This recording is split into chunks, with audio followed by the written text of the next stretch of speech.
हम उस देश के निवासी हैं साथियों, जहां कण कण में शंकर का बोध होता है, जहां कदम कदम पर मंदिरों की घंटियां सुनाई पड़ती हैं। ये वो स्थान है, ये वो धरती है जिस धरती के कण कण में न जाने कितने वीर, न जाने कितने शहीद, न जाने कितने संत, न जाने कितने सुधारक ने अपना अतुलनीय योगदान दिया है। इस धरती में न जाने कौन सी क्षमता है कि यहाँ उत्पन्न होने वाला प्रत्येक प्राणी अपने आप में एक अलौकिक व्यक्तित्व लेकर के आता है। मैं केवल मनुष्य की बात नहीं करता, हमारे यहाँ पक्षी भी हुए तो जटायु जैसे हुए, हमारे यहाँ जानवर भी हुए तो फिर वानरों जैसे हुए, हमारे यहाँ एक भी योनि ऐसी नहीं है जिसने उत्कृष्टता की पराकाष्ठा को स्पर्श न किया है। केवल मनुष्य की बात नहीं है, इस धरती पर जन्म लेने वाले सर्प को भी हम देवता कहते हैं। यहाँ गौवंश की भी हम झुक करके उनको प्रणाम करते हैं। कोई ऐसा प्राणी इस धरती से उत्पन्न होने वाला, प्राणियों की भी बात छोड़िए, इस धरती पर उगने वाला कोई बीज जब पौधा बनता है और उस पौधे को भी हम प्रणाम करते हैं। इस धरती की क्षमता कितनी गजब की है। मैं जितने भी नाम आपको गिना दूं, एक भी नाम ऐसे नहीं है जो हमें परमात्मा से जोड़ते नहीं है। किसी अन्य देश में आप चले जाएं, वहां जो कुछ भी है वो सब भगवान से अलग करने के लिए है, पर हमारे यहाँ तो जो कुछ भी है सब भगवान से मिलाने के लिए है। कुछ भी आप कर लीजिए, अगर आप ध्यान से सोचें, आप जाते हुए बैल को देखिए तो आपको किसकी याद आएगी बताओ? कौन से भगवान की याद आएगी? भगवान शंकर की याद आएगी। सोचिए, बैल को देखने पर शिव की याद आती है, गाय को देखने पर समस्त देवी देवता, वो तो साक्षात माता ही है। भैंसे को भी देखने पर यमदेव की याद आती है, यमराज की याद आती है, यमराज यानी धर्मराज की याद आती है। कोई भी जानवर उठा करके देखें, सिंह उठाइए तो माँ दुर्गा की याद आती है, बंदर देखिए तो हनुमान जी की याद आती है, बाज पक्षी देखें तो कृष्ण भगवान की याद आती है, गरुड़ देख लिया तो विष्णु जी की याद आती है, अरे भैया गधा देख लिया तो संतोषी माता की याद आती है।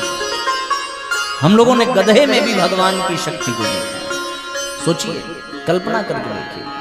सर्प देखिए, सर्प को देखें तो भगवान शिव की याद आती है, गिलहरी को देखें तो भगवान राम की याद आती है। कोई भी पक्षी, कोई भी पशु ऐसा नहीं है। आप मोर को देखिए तो कृष्ण की याद दिलाता है, कोयल को देखिए तो वो भगवान की वंशी की याद दिलाता है।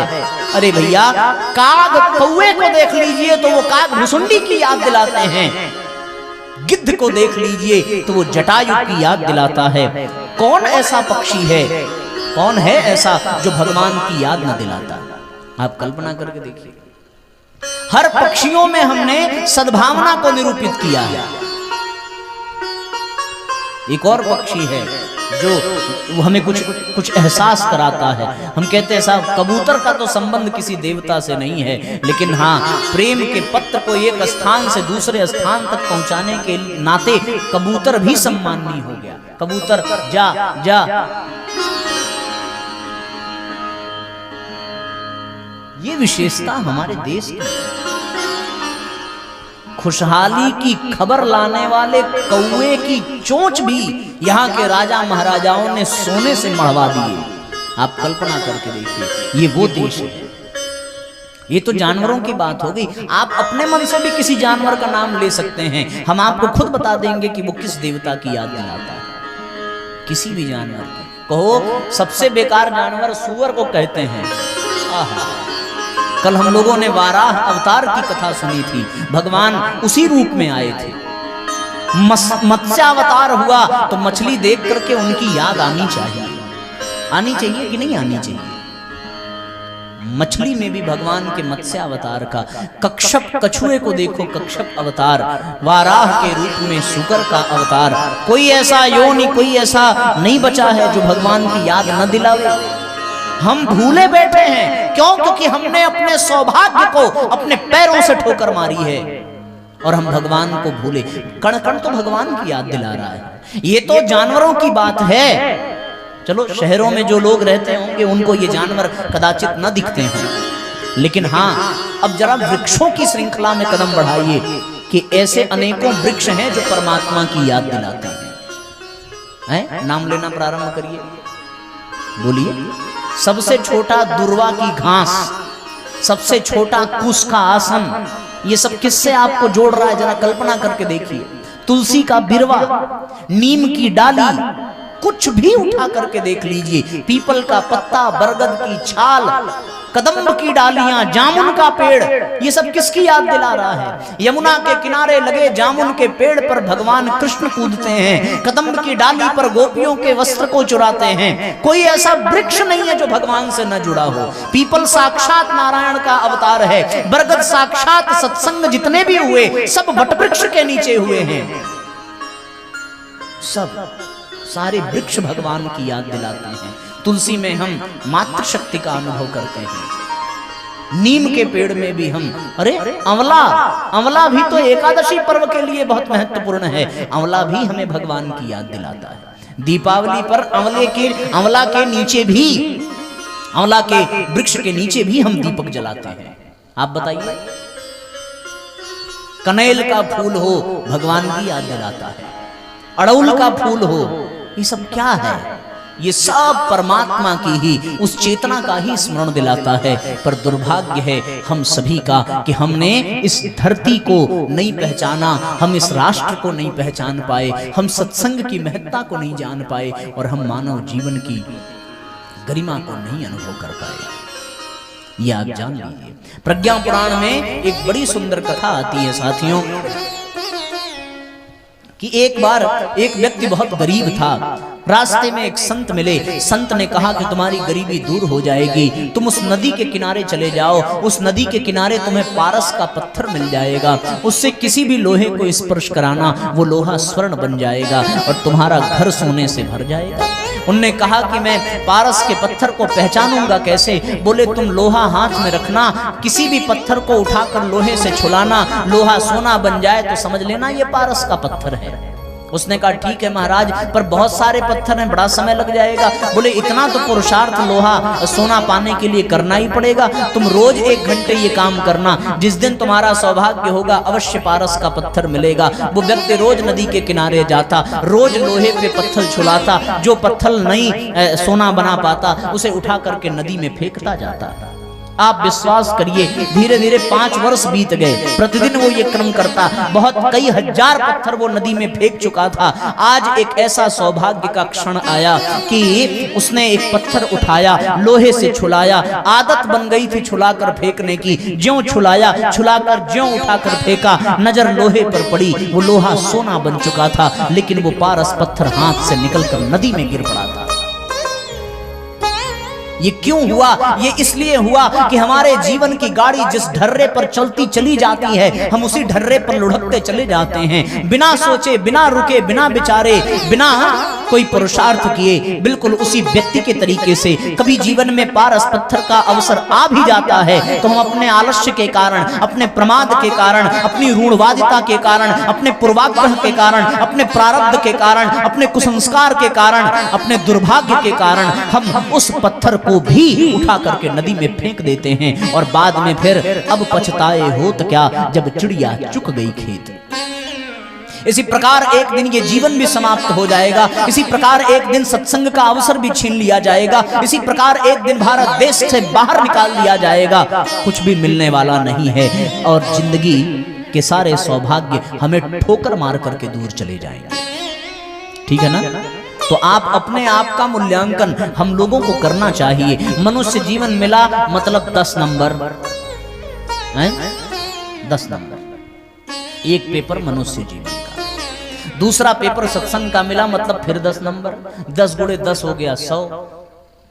यही ना हम लोग कहते हैं भगवान 100% आपकी कृपा बरसनी चाहिए। अब देखो 100% कृपा बरस रही है, 10% मिला काहे से? मनुष्य जीवन भगवान ने दिया, फिर 10 मिला सत्संग प्रदान किया, 10 गुणे 10 हो गया 100%, और फिर भारत की भूमि मिली जिसका कण कण परमात्मा की याद दिला रहा है, जिसका एक एक पौधा परमात्मा की याद दिला रहा है, जिसकी एक एक पत्तियां, एक एक टहनियां, एक एक डालियां परमात्मा की याद दिला रही हैं। यही वो देश है जहां के हर महीने, हर पक्ष, हर तिथि और इतना ही नहीं, हर वार और हर समय भगवान से जुड़ा हुआ है। ये आप जान लीजिए। एकादशी तिथि किसकी याद दिलाती है? पूर्णिमा की तिथि किसकी याद दिलाती है? तेरस की तिथि किसकी याद दिलाती है? प्रतिपदा की तिथि किसकी याद दिलाती है? शुक्ल पक्ष किसका याद दिलाता है? कृष्ण पक्ष किसको याद दिलाता है? किसी भी महीने को आप उठाकर देखें, सावन का महीना किस देवता की याद दिलाता है? फाल्गुन का महीना किस देवता की याद दिलाता है? कार्तिक में हम कौन से देवता की पूजा करते हैं? एक भी महीना आप उठा करके देखें, परमात्मा तत्व से खाली नहीं है। आषाढ़ उठा करके देख लीजिए, भादौ उठा करके देख लीजिए, क्वार उठा करके देख लीजिए। क्या बताने की आवश्यकता है? आप शहर के होते तो एक बार में इसमें समय भी लगाता। हम सब तो गांव के ही हैं, गांव के हैं, तो हमें हर पर्व, हर तिथि का महत्व मालूम है। क्वार में ही नवरात्रि आती है, चैत्र में नवरात्रि आती है, चैत्र में रामनवमी आती है। सारे पर्व जितने भी हैं वो सब भगवान से जुड़े हुए हैं, सारी तिथियां भगवान से जुड़ी हुई हैं। किसी भी वार को, दिन को उठाकर देख लें, वो भगवान से जुड़ा हुआ। सोमवार किससे जुड़ा हुआ? मंगलवार किससे जुड़ा हुआ? बुधवार किससे जुड़ा हुआ? गुरुवार की हम किसको पूजा करते हैं? शुक्रवार को हम किसकी पूजा करते हैं? रविवार को हम किसकी पूजा करते हैं? शनिवार को हम किसको लड्डू का भोग लगाते हैं? ये सब मैं संकेत इसलिए कर रहा हूं कि हम जाने तो सही कि यहाँ हर तिथि भगवान की याद दिलाती है, हर दिन भगवान का याद दिलाता है, हर समय भगवान का याद दिलाता है। दोपहर के 12 बजे तो राम जन्म की याद आती है, रात के 12 बज जाए तो कृष्ण जन्म की याद आती है, ब्रह्म मुहूर्त का समय आ जाए तो ऋषियों की याद आती है, संध्या वंदन का समय आ जाए तो गौचारण करके लौटते हुए कृष्ण की याद आती है। एक भी समय ऐसा नहीं है जो परमात्मा की याद न दिलावे। हर पल, हर क्षण, हर कण भगवान की याद दिला रहा है। लेकिन हमने क्या किया? हमने अपने प्राप्त सौभाग्य को ठुकरा दिया और भगवान से हम दूर बने, भगवान को हम स्मरण न कर सके। तो फिर जोड़ लीजिए कि मानव जीवन मिला 10% और सत्संग मिला 10 गुणे 10 माने 100%, और फिर ये भारत देश मिला, भारत की धरती मिली 100 गुणे 10 माने 1000%। तो भगवान की कृपा कितने प्रतिशत हो गई? 1000% भगवान की कृपा आज इस प्रांगण में बैठे हुए हर जीव के ऊपर है। लेकिन एक और बात आपसे कह दें, अब केवल दरकार इतनी है कि हमें भी अपने ऊपर कुछ कृपा करने की आवश्यकता है। बात गड़बड़ाती कहां है? बात गड़बड़ाती वहां है जब हमारे ऊपर हमने 0% कृपा की। 10 गुणे 10 हो गया 100, 100 गुणे हो गया 10, 1000, लेकिन 1000 गुणे 0 हो गया, खत्म। भगवान ने तो कृपा कर दी मनुष्य शरीर देकर, भगवान ने कृपा कर दी हमें ये सत्संग देकर, भगवान ने कृपा कर दी भारत की भूमि देकर, क्योंकि यहाँ की भूमि ही हमें याद दिलाती है ना भगवान की। विदेशियों में तो बड़े उद्यम करने पड़ेंगे भगवान के स्मरण दिलाने के लिए, और यदि विदेशियों में भगवान का स्मरण हो रहा है तो उसमें भी भारत देश की ही महिमा है। कोई बुद्ध यहाँ से अपने बौद्ध भिक्षुओं को भेजता है, कोई परम पूज्य गुरुदेव अपने गायत्री परिवार के सदस्यों को भेजते हैं, कोई कृष्ण का प्रेमी कृष्ण का संदेश लेकर वहां जाता है, कोई राम की गाथा गाने वाला राम भक्त वहां जाता है, कोई गीता का उपदेश लेकर स्वामी विवेकानंद जाते हैं, कोई वेद वेदांत का उद्घोष करने राम कृष्ण का शिष्य जाता है, तब जाकर के विदेशियों को भगवान की याद आती है। पर यहाँ तो जर्रे जर्रे में भगवान का स्मरण छिपा हुआ है, फिर भी हम अनुभव न कर सकें। तो इसका एक ही अर्थ है कि सबने 10% कृपा की, पर हमने की है 0%, और 0 से गुणा हो जाने पर सब कुछ 0 हो जाता है। अगर 0 से गुणा न करते तो शायद ये जिंदगी हमारी हीरो बन जाती, लेकिन हमने बना दिया इसको 0। जितने भी पर्व हैं, त्योहार हैं, उत्सव है, कथा है, सत्संग है, सब किसके लिए है? भगवान की याद दिलाने के लिए। अगर उनका स्मरण हो तो फिर हमें कभी कृष्ण जन्म के नाटक करने की आवश्यकता नहीं पड़ेगी, फिर राम जन्म की कथा को सुनने की आवश्यकता नहीं पड़ेगी, फिर भगवान के अन्यान्य अवतारों की कथा को सुनने का बिल्कुल ये जरूरत ही नहीं पड़ेगी, क्योंकि भगवान की याद दिलाने के लिए तो ये सब है। और भगवान की याद दिलाने के लिए देखिए कितनी चीजें दुनिया में हैं, सब विद्यमान है, पर हम लोग कहां स्मरण कर पाते हैं, कल्पना करते हैं। तो इसलिए साथियों, अपने जीवन के सौभाग्य को हम 10 से गुणा करें, 0 से गुणा न करें। 10 से गुणा कर दें तो वो 10,000 हो जाएगा, और 0 से गुणा कर देंगे तो बस बात बिगड़ जाएगी। अतः हम सब विचार करें। तो अवसर आता सबका है। एक छोटी सी घटना याद आती है साथियों कि एक अंधे व्यक्ति ने कोई गलती कर दी तो उस देश के राजा ने उसको एक हाते में बंद कर दिया। कहां बंद कर दिया? बहुत बड़ी कोई बाउंड्री थी, बंद कर दिया। अंधा व्यक्ति देखा आप लोगों ने? हैं? आंख बंद करके अपने आप को शीशे में देख लीजिएगा, आपको अंधा व्यक्ति दिख जाएगा तुरंत। तो फिर उसके बाद आप अनुभव कर पाएंगे कि अंधा व्यक्ति होता कैसा है। और एक अंधे व्यक्ति ने कोई अपराध किया, राजा ने उसको बाउंड्री में बंद कर दिया। चारों तरफ से ईंटे की दीवार बड़ी बड़ी है तो वो अंधा, आंख होती तो डांक जाता, पर अंधा व्यक्ति केवल एक जगह दरवाजा है, बहुत बड़ा गेट लगा हुआ है, और मजे की बात ये कि वो गेट भी खुला हुआ है। मजे की बात ये, माने राजा ने उस गेट को बंद नहीं किया, बस उठना दिया था। उधर से एक संत गुजरे, उन्होंने अंधे व्यक्ति को देखा। अंधे व्यक्ति को देखने के बाद उनको बड़ी दया आई। पूछा क्या हो गया भाई? बोले महाराज हमसे एक गलती हो गई, परिणाम ये निकला कि राजा ने हमें सजा दे दी, इस हाथे में बंद कर दिया, चारों ओर से बंद है, मैं कैसे निकलूं? संत की दृष्टि दरवाजे पर गई। संत ने कहा दरवाजे में ताले नहीं लगे हुए हैं, मैं पूरे दरवाजे को खोल देता हूं। पूरा दरवाजा खोल दिया संत ने। लेकिन दुर्भाग्य ये कि अंधा व्यक्ति अभी भी दरवाजे से बाहर अकेले नहीं जा सकता। क्यों नहीं जा सकता? अंधे व्यक्ति का तात्पर्य क्या? इसलिए कि मनुष्य जीवन मिला। अब देखो संत का सानिध्य मिला, माने सत्संग भी मिल गया, मनुष्य जीवन भी मिल गया, और भारत देश भी मिल गया, पर है वो अंधा। इसका मतलब 10 गुणे 10 गुणे 10 गुणे 0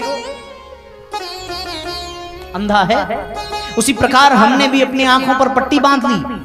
हमें ये मिला मानव जीवन, हमें ये मिले सत्संग, हमें ये मिला भारत देश, लेकिन हमने अपनी आंखें बंद करके खुद को अंधा बना लिया। संत की करुणा हुई, संत ने क्या किया? उसका हाथ पकड़ा और पकड़ करके गेट से बाहर कर दिया। ऐसी बात नहीं, पकड़ करके एक दीवार पकड़ा दी और अंधे व्यक्ति से कहा कि देखो भैया, हमने तुम्हें सूत्र दे दिया, हमने तुम्हें मंत्र दे दिया, हमने तुम्हें रास्ता बता दिया, हमने तुम्हें उपाय बता दिया। अब पुरुषार्थ तो तुम्हें करना पड़ेगा, पैर तो तुम्हें ही आगे बढ़ाने पड़ेंगे, मेहनत तो तुम्हें ही आगे करनी पड़ेगी, आलस से तुम्हें ही त्यागना पड़ेगा, प्रमाद से तुम्हें ही ऊपर उठना पड़ेगा। इस दीवार को पकड़ लो और धीरे धीरे आगे बढ़ते जाना। ध्यान रहे, इस मंत्र को मत छोड़ना, इस तंत्र को मत छोड़ना, इस सूत्र को मत छोड़ना, इस उपाय को मत छोड़ना, इस रास्ते को मत छोड़ना। यदि तुम छोड़े तो फिर भटक जाओगे। इस दीवार को पकड़ते रहना, पकड़कर सरकते रहना, आगे बढ़ते रहना, और जब दरवाजा आवे तो उससे बाहर होकर मुक्त हो जाना। उसने कहा महाराज बड़ी कृपा है, मैं अब इस दीवार को कदाचित बिल्कुल न छोड़ूंगा। जैसे ही उसने दीवार को पकड़ा, प्रसन्नता के मारे आंख से आंसू बहने लगे। वो धीरे धीरे कदम बढ़ाने लगा, पर दुर्भाग्य देखिए, नियति का खेल देखिए, विधि का विधान देखिए, उसका प्रारब्ध देखिए। जैसे ही गेट का दरवाजा आया, वैसे ही उसके पीठ में हुई खुजली और उसने दीवार को छोड़ा और खुजली करते हुए आगे बढ़ गया। दीवार के ही सहारे भटकता रहा। जब जब दरवाजे पर पहुंचे तब तब खुजली परेशान करे। ये खुजली काम की, ये खुजली क्रोध की, ये खुजली लोभ की, ये खुजली मोह की, ये स्वार्थ की, ये अहंकार की, और उस खुजली के नाते वो बार बार गेट से बाहर जाने से बच जाता था, मामला बिगड़ जाता था। हम लोग भी इस संसार में आए, ये संसार की दीवारें हैं हमारे लिए एक बहुत बड़ी बाउंड्री, बहुत बड़ा हाथा। हमें आज भगवान वेद व्यास के रूप में, परम पूज्य गुरुदेव के रूप में, ऋषियों के रूप में एक संत मिल गया जिसने हमें भागवत की दीवार पकड़ा दी, ये सूत्र पकड़ा दिया, एक कृष्ण नाम का मंत्र पकड़ा दिया, एक संकेत कर दिया कि इसको पकड़कर अब इसी के रास्ते पर चलना, अब सत्संग को जीवन में उतारना। पर हाय रे हमारी किस्मत कि हमने अपने प्राप्त सौभाग्य को ऐसी ठोकर मारी कि जब जब अवसर मिला मुक्त होने का, तब तब किसी मनोविकार ने, किसी विपरीत परिस्थितियों ने, किसी दुर्भाग्य ने, किसी कुसंस्कार ने, किसी प्रारब्ध ने हमें ऐसा उलझाया कि साथियों हमारे जीवन का मार्ग भटकता चला गया। हम बेहोश होते चले गए, बात बिगड़ती चली गई। होता है मनोविकारों के कारण मन निर्मल नहीं बन पाता, और निर्मल मन न हो तो साथियों व्यक्ति बाहर निकल नहीं पाता। ठीक है ना? आइए, कुछ कुछ पलकें झपक रही हैं, उनको फिर से खोलने के लिए एक भजन आपको सुना देते हैं। आप सब इस भाव से अपने आप को जोड़िए और कल से थोड़ा भोजन कम करिए। हो मैं कब बना संसारी, मुझे होश ना था। हम कब संसार में आए, कोई होश नहीं था। हो मैं कब बना संसारी, मुझे होश ना था। मैं कब बना संसारी, मुझे होश ना था। मेरा निर्मल निर्मल मन था, कोई दोष ना था। मेरा निर्मल निर्मल मन था, कोई दोष ना था। मैं कब बना संसारी, मुझे होश ना था। मैं कब बना संसारी। एक साथ दोहराइए और एक साथ तालियां बजाइए। मेरा निर्मल निर्मल मन था, मेरा होश ना था। मेरा निर्मल निर्मल मन था, कोई होश ना था।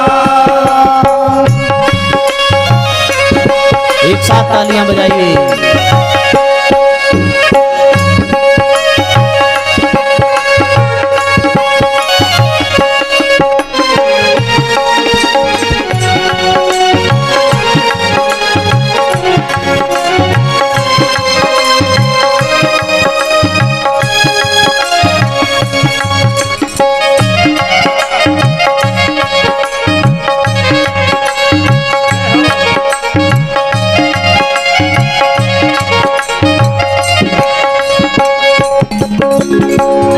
जैसे मुझे ज्ञात हुआ, मन उलझाया है। जैसे मुझे ज्ञात हुआ, मन उलझाया है। माया ने कैसा कैसा रंग दिखाया है। माया ने कैसा कैसा रंग दिखाया है। जैसे मुझे ज्ञात हुआ, मन उलझाया है। जैसे मुझे ज्ञात हुआ, मन उलझाया है। माया ने कैसा कैसा रंग दिखाया है। माया ने कैसा कैसा रंग दिखाया है। परम पिता का कभी ध्यान ना लगाया है। परम पिता का कभी ध्यान ना लगाया है। माया में लुभाया मन, नाम नहीं गाया है। माया में लुभाया मन, नाम नहीं गाया है। वादा सारा भूला, मुझे होश ना था। मैं वादा सारा भूला, मुझे होश ना था।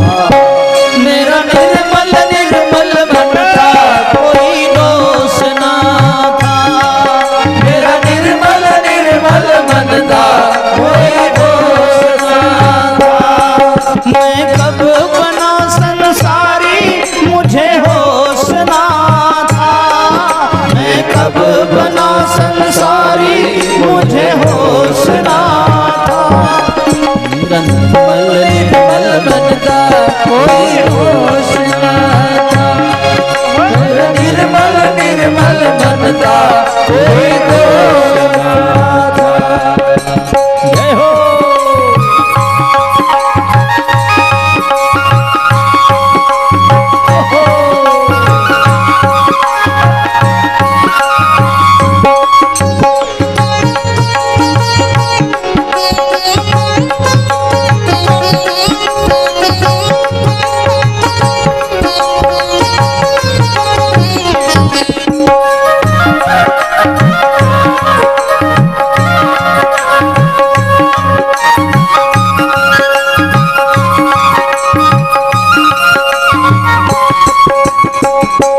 ज्ञात नहीं था ये दर्द गर्भ में आने का, ज्ञात नहीं था ये दर्द गर्भ में आने का। याद रहा ना कुछ कष्ट उठाने का, याद रहा ना कुछ कष्ट उठाने का। ज्ञात नहीं था ये दर्द गर्भ में आने का, याद नहीं था ये दर्द गर्भ में आने का। याद रहा ना कुछ कष्ट उठाने का, याद रहा ना कुछ कष्ट उठाने का। कितना भारी था मैं ये तन पाने का, कितना भारी था मैं ये तन पाने का। मौका मिला ना कुछ ऐसा चुकाने का, मौका मिला ना कुछ ऐसा चुकाने का। पालिया चदरिया मुझे होश ना था, मैं पालिया चदरिया मुझे होश ना था। मेरा निर्मल निर्मल मन था कोई दोष ना था, मेरा निर्मल निर्मल मन था कोई दोष ना था। मैं कब बना संसारी मुझे होश ना था, मैं कब बना संसारी मुझे होश ना था। मेरा निर्मल निर्मल मन था कोई दोष ना था, मेरा निर्मल निर्मल मन था कोई दोष ना था। मैं कब बना संसारी मुझे होश ना था, मैं कब बना संसारी मुझे होश ना था। मेरा निर्मल निर्मल मन था कोई दोष ना था, मेरा निर्मल निर्मल मन था कोई दोष ना था। मेरा निर्मल निर्मल मन था कोई दोष ना था, मेरा निर्मल निर्मल मन था कोई दोष ना था।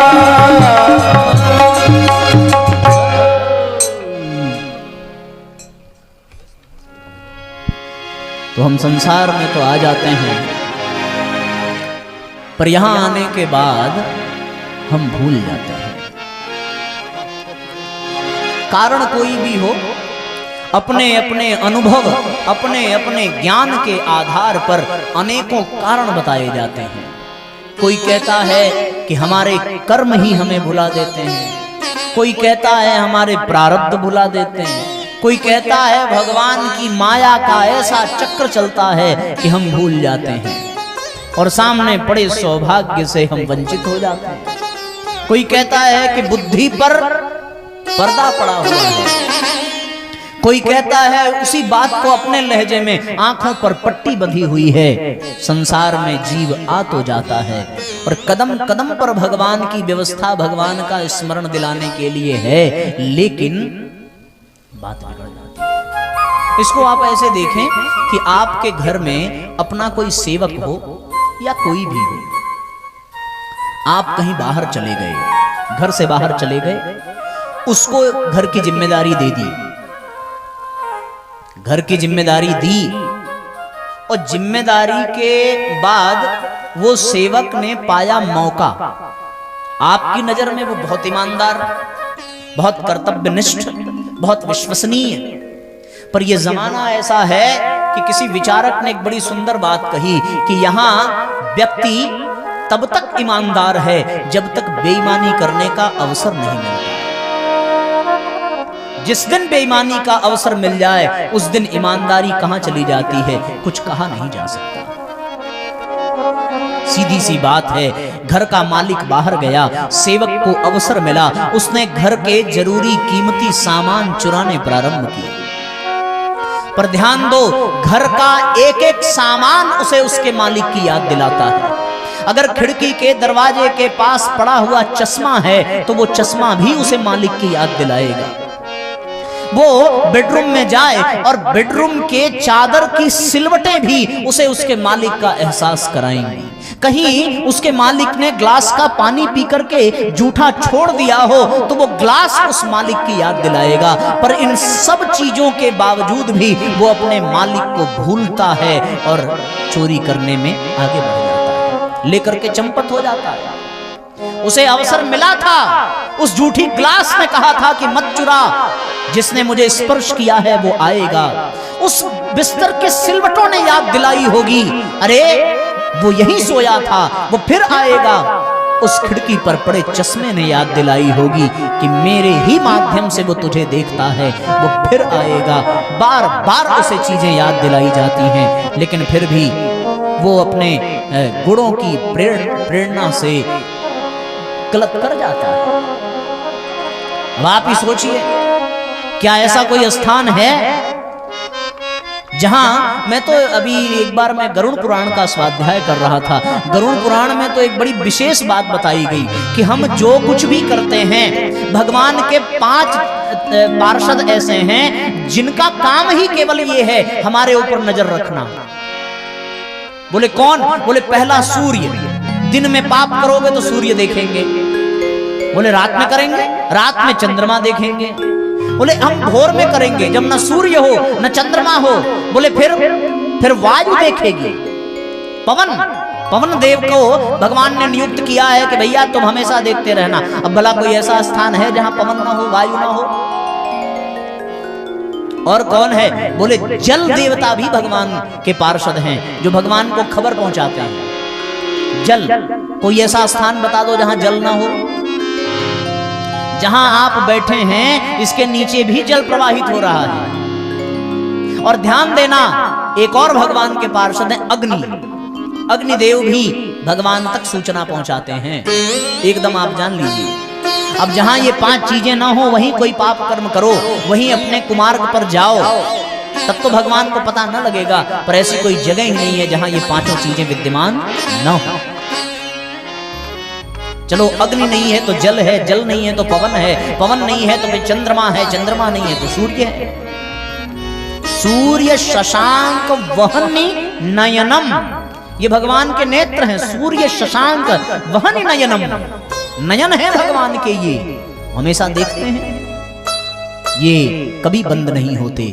तो फिर ऐसी स्थिति में हमें निरंतर ये भगवान का स्मरण करा रहे हैं। पर हाय रे दुर्भाग्य, न जाने कौन से मुहूर्त में हमारे ज्ञान का प्रकाश मिटा, हमारे भीतर अज्ञान ऐसा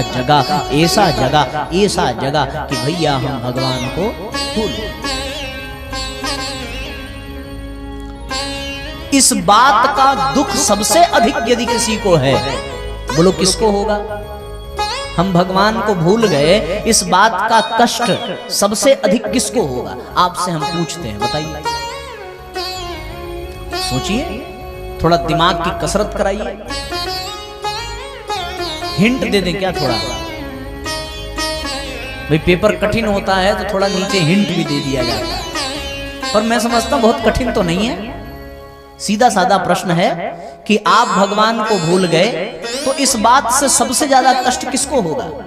सबसे अधिक यदि किसी को कष्ट होता है तो वो किसको होता है? भगवान को ही होता है।